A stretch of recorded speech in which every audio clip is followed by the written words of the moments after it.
कुंभेचा राशीस्वामी शनी आहे.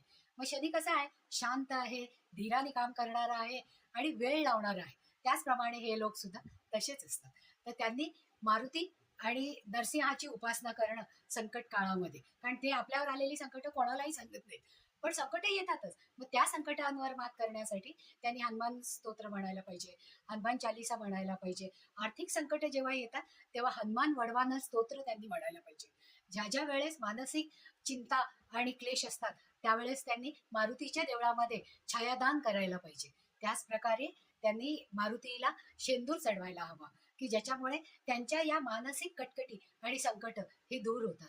पिंपळाच्या झाडाखाली बसून जर त्यांनी मारुतीची उपासना केली तर ती 100 पटीने पळते. आणि त्याचप्रमाणे त्यांनी काळे उडीद, काळं कांबळं आणि तेल याचं दान जर केलं तर त्यामुळे त्यांना जास्त लवकर संकटातून बाहेर पडता येतं.